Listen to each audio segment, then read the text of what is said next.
ఆయనకి ఫేవర్‌గా ఈ మధ్య కాలంలో సినిమాలు రావడం మనం చూసాం. 'యాత్ర 2' అని చెప్పేసి ఒక సినిమా వచ్చింది.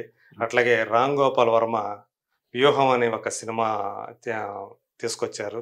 అలాగే 'శపథం' అని చెప్పేసి ఒక వెబ్ సీరీస్‌ని అక్కడ ఏపీ ఫైబర్ నెట్‌లో రిలీజ్ చేశారు. హ్మ్. సో, ఈ ఈ ఈ ఏమన్నా జనాల్లోకి ఎక్కే అవకాశం ఉంటదంటారా అసలు? నంబర్ 1 ఒకటి రాజశేఖర రెడ్డి గారిది అది. యాత్ర. హ్మ్. అది ఎప్పుడు? రాజశేఖర రెడ్డి గారి దాంట్లో ఆ! ఈయన్ని ఇంక్లూడ్ చేశారు ఇప్పుడు. రాజశేఖర రెడ్డి గారి ప్రభావంలో ఎక్కువ ఉంది. అది యాత్ర వచ్చేసి వైఎస్ రాజశేఖర రెడ్డి చేసిన పాదయాత్ర. హ్మ్. యాత్ర 2 వచ్చేసి హ్మ్. ఎన్నికల ముందు జగన్ చేసినటువంటి పాదయాత్ర. దాని మీద యాత్ర 2 చేశారు ఇప్పుడు. హ్మ్. సో, వచ్చింది, ఎళ్ళింది. అదే ఆ సినిమా తీసిన ఏ ఆయనే ఈ ప్రభావం సినిమా ఉండదు సార్. ఏ ప్రభావం ఉండదు సార్. ఇప్పుడున్న వ్యతిరేకత రెట్టింపు అవుద్ది. హ్మ్. ఇది చూసిన తర్వాత ఇక రెట్టింపు అవుద్ది తప్ప ఏ ప్రభావం ఉండదండి. అదే. ఒకటి దుర్మార్గానికి ఎప్పుడు కూడా లాంగ్ స్టాండింగ్ ఉండదు సార్. హ్మ్. ఆయుష్ ఎక్కువ ఉండదు. ఓకే. షార్ట్ పీరియడే ఉంటుంది. మంచితనానికి ఆయుష్ ఎక్కువ, హ్మ్. దుర్మార్గానికి ఆయుష్ తక్కువ. ఖచ్చితంగా దుర్మార్గం అని ప్రతి వ్యక్తికి తెలుస్తుంది. ఒక వ్యక్తిని తిడుతుంటే మనం ఏమనుకుంటాం సార్, పక్కింటి వాళ్ళు ఎదురుగుండా వాళ్ళు పోటాడుకుంటున్నారు అనుకోండి, సపోజ్ బూతులు తిట్టుకుంటున్నారు, ఈ ఇంట్లో మీరున్నారు, ఏమనుకుంటారు మీరు? అంతే కదా! చాలా కష్టంగా ఉంటది. మనకు భరించడం కష్టంగా ఉంటది. భరించడం కష్టంగా, అక్కడ ఉండటం కష్టం అవుద్ది కదా. అవును. అలాంటిదే ఇప్పుడు ఈ పరిపాలన. హ్మ్.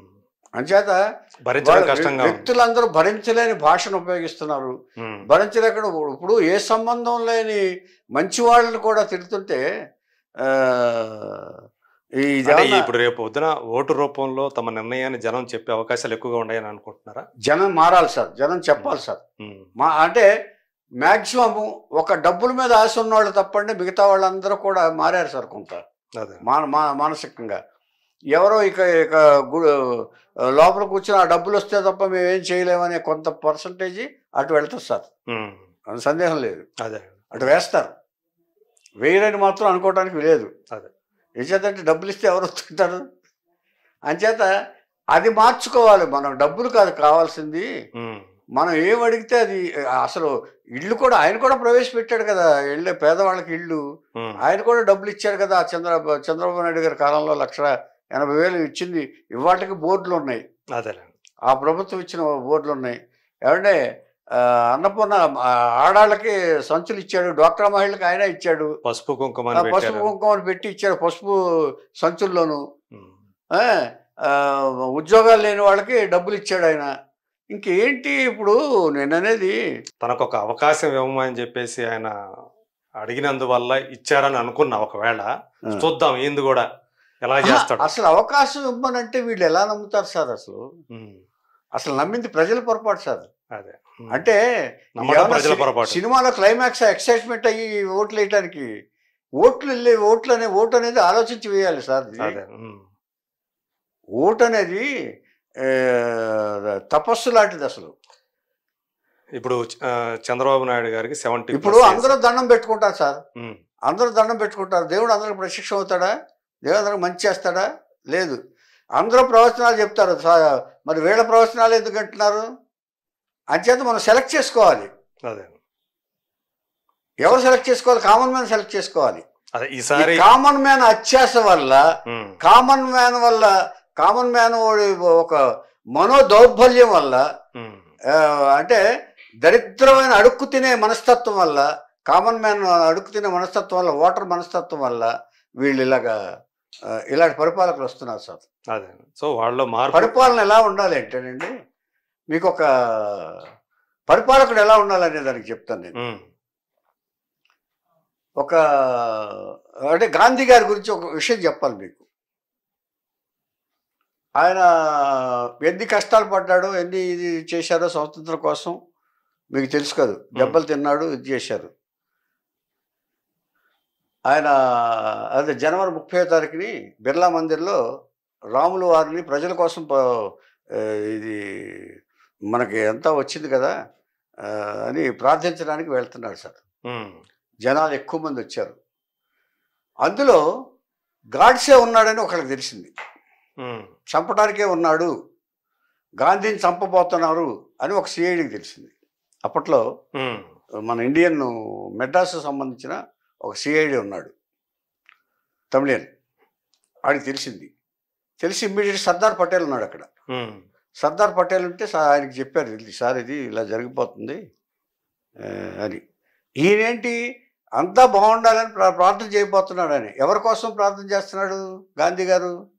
ప్రజల కోసం, ప్రజల సంక్షేమం కోసం, రాష్ట్రం బాగుండాలి, దేశం బాగుండాలి అని ప్రార్థన చేయడానికి వెళ్తున్నాడు. తన ప్రార్థన తన కోసం ఒకటి కాదు కదా, వెళ్తున్నాడు. వెళ్తుంటే అప్పుడు సర్దార్ పటేల్ అన్నాడు, ఏమంటే మీరు జాగ్రత్తగా వెళ్ళిపోదాం, ఇక్కడి నుంచి వెళ్ళిపోదాం, మీకు మీ మీద ప్రమాదం ఉంది అని చెప్పాడు. నా రాముడికి నాకు మధ్య, నా ప్రజలకి నాకు మధ్య అడ్డు చెప్పబాక పటేల్ అని చెప్పేసి ఆయన అక్కడే ఉండిపోయాడు. ఏం జరిగిందో తర్వాత తెలిసింది. సో అంత త్యాగానికి, అంత త్యాగమూర్తులు పుట్టిన మన దేశంలో ఇలాంటి దరిద్రాలు జరుగుతుంటే ఈ ప్రజలు ఎలా క్షమిస్తారంట? అదే ఇప్పుడు ఎవరిని తప్పు పట్టాలంట? నాయకుల్ని కాదు, ప్రజల్ని. అదే ఈసారైనా వాళ్ళు ఈ 5 ఏళ్ల పాలన ఎలా ఉందో వాళ్ళు చూశారు కాబట్టి ఇప్పుడు రేపు జరగబోయే చాలా మంది చూడలేదు సార్. మీరు అదే ఇదవుతున్నారు. డబ్బులు తిన్న వాళ్ళే ఉన్నారు ఎక్కువ, చూసిన వాళ్ళందరూ మన్నాటి వాళ్ళే. అది ఇప్పుడు ఎన్నికల్లో మరి ఎలాంటి నిర్ణయం తీసుకోబోతున్నారు? ఎన్నికల్లో కొంత మార్పు ఉంటుంది సార్, కానీ పూర్తి మార్పు ఉంటుందా లేదని నాకు డౌట్. ఓకే, అంటే మళ్ళీ ఎవరు ముఖ్యమంత్రి అవుతారు అనే దాని మీద మీకు అంటే చంద్రబాబు నాయుడు గారు ముఖ్యమంత్రి అవుతారు సార్, నో డౌట్. మరి ఇంకా అదే కదా, అవుతారంటే పార్టీ గెలిస్తేనే అవుతారు కదా. పార్టీ గెలిస్తేనంటే ముగ్గురు కలిశారు కాబట్టి, సీట్ల దీంట్లో ఆయనకి డెఫినెట్గా ఛాన్స్ ఉంది సార్ చంద్రబాబు నాయుడు గారు. ఎప్పటికైనా పవన్ కళ్యాణ్ ముఖ్యమంత్రి అవుతారు అనే దాంట్లో మీకు ఏమన్నా నమ్మకం ఉందా? అంటే చాలా టైం పడుతుంది సార్, చాలా ఎక్కువ టైం. ఒక అడుగు సంస్థాగతంగా ఆయన బాగా డెవలప్ చేసుకుంటూ ఇటుకు కట్టుకుంటారు. ఇప్పుడు పునాది మాత్రమే పడుతుంది సార్ దీంట్లో. అదే గ్రౌండ్ లెవెల్లో పునాది మాత్రమే పడుతుంది, కానీ గోడలు కట్టి ఇటుకలు పేర్చుకుని గోడలు కట్టేటప్పటికి టైం పడుతుంది. ఎప్పటికైనా ఆయన మెచ్యూరిటీ వస్తుంది అప్పటికి. అంటే ఆయన చేసే మంచి, ఇప్పుడు రేపు ప్రభుత్వం వచ్చిందనుకోండి, ఆయన కూడా యాక్టివ్ అవుతారు కదా. యాక్టివ్ అయినప్పుడు ప్రజల్లో కూడా ఒక మార్పు వస్తుంది. ప్రజల్లో ఇంకా ఫుల్ ఫ్లెడ్జ్డ్ ఇంప్రెషన్ ఇంకా తీసుకురాలేదు సార్ ఆయన, రాలా. ఓకే, ఈ సభలు హెల్ప్ చేస్తున్నాయి ఆయనకు. ఇప్పుడు ఈ ఎలక్షన్ అయ్యేటప్పటికి పర్సంటేజ్కి ఆయన అందుతాడు సార్. మీకు 5 ఏళ్ల క్రితంతో పోలిస్తే ఇప్పుడు ఆయన బెటరు. ఆయన చెప్పే ఉపన్యాసాల్లో మెచ్యూరిటీ ఉంది, మనిషిలో పాయింట్ ఉంది. తర్వాత ఎవరిని విమర్శ కూడా సహేతుకంగా ఉన్నాయి, విమర్శలు కూడా సహేతుకంగా ఉండాలి సార్, అది ఉండాలి. ఎందుకంటే మనం అందుకనే సార్ ఇలాంటి అధర్మ పరులు ఉండబట్టే మన సత్యయుగంలోనేమో 1,00,000 సంవత్సరాలు జీవితం, త్రేతాయుగంలోనేమో 11,000 12,000 సంవత్సరాలు, ద్వాపర యుగంలో శ్రీకృష్ణుడు 120 సంవత్సరాలు బతికాడు. మనం ఎంతకాలం బతుకుతున్నాం? అంచేత ఈ అధమ పాలన అంతం అవ్వాలి అంటే ప్రజల్లో మార్పు రావాలి, ప్రజలే చేయాలి.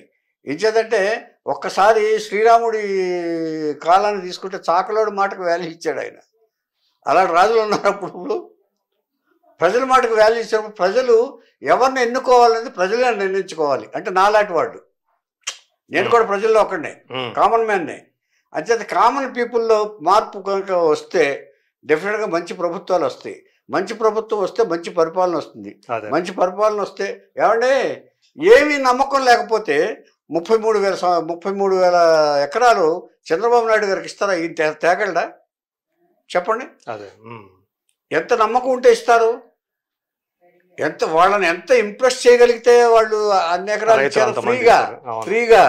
అంచేతంటే వాళ్ళకు కూడా, అంటే తను తీసుకోవడమే కాదు, వాళ్ళకు కూడా లాభం కలిగించి ఆ సైట్ని పెంచి, నేను మీకు ఇది ఇస్తాను, నేను డబ్బులు ఇస్తే మీకు సైట్లు డెవలప్ చేసి ఇస్తానని చెప్పి అంటే అది క్రియేట్ చేయగలిగారు కదా. అంటే చేసుకున్నాడా? ఈసారి అమరావతి అంశం కూడా ఒక కీలకమైన, అసలు మెయిన్ చంద్రబాబు రావాల్సింది రాజధాని కోసమే. చంద్రబాబు రాకపోతే రాజధాని రాదు. చంద్రబాబు ఇది గోల్డెన్ హస్తంతో రాజధాని తీసుకొస్తే బాగుంటుంది. కాబట్టి అమరావతిని చూజ్ చేసుకోవటంలోనే, బౌద్ధుడి ప్రాంతాన్ని చూజ్ చేసుకోవటంలోనే చంద్రబాబు యొక్క మనస్తత్వం ప్రజలు గ్రహించాలి సార్. ఉమ్, బుద్ధుడు కూడా ప్రజల కోసమే వెళ్ళిపోయాడు. తను దీన్ని తీసుకున్నాడు. ప్రజల కష్టాలు చూసి, ఎవరో ఏడుస్తుంటే చూసి అదే ప్రజలు మార్పు వచ్చింది. అలాగే చంద్రబాబు కూడా తనకి ఆశ లేదు సార్. తనకే ఆశ లేదు.